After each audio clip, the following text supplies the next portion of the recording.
ഇൻഷാ അല്ലാഹ് എന്ന് പറയുന്ന ഒരു മനുഷ്യന് കിട്ടുന്ന ഒന്നാമത്തെ പ്രതിഫലം എന്തെന്നറിയുമോ? അവന് 4 പ്രയോജനങ്ങളുണ്ട്. ഒന്നാമത്തെ പ്രയോജനം എന്താ?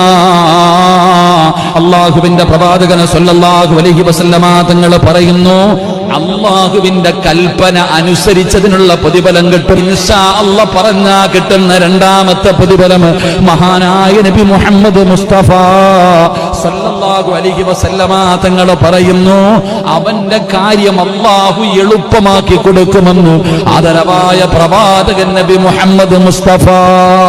ഇൻഷാ അല്ലാഹ് നാളെ ഞാൻ ഉണ്ടെങ്കിൽ സത്യമായിട്ട് ഞാൻ തരാം എന്ന് പറഞ്ഞു. പക്ഷെ കൊടുക്കാൻ പറ്റിയില്ലെങ്കിലും എന്റെ പ്രിയപ്പെട്ടവരെ, നമുക്കതിന്റെ അതിന് പകരമായി ചെയ്യേണ്ട കാര്യത്തിൽ നിന്ന് ആ ഒരു ഇൻഷാ അല്ലാഹ് പറഞ്ഞതിന്റെ പേരിൽ ചിലപ്പോൾ നമുക്ക് രക്ഷപ്പെടാൻ പറ്റും. ഇല്ലെങ്കിലോ അതിന്റെ ശിക്ഷ കൂടെ നമുക്ക് അനുഭവിക്കേണ്ടി വരും. അള്ളാഹു കാക്കുമാറാകട്ടെ, അള്ളാഹു പുറത്തിരുമാറാകട്ടെ.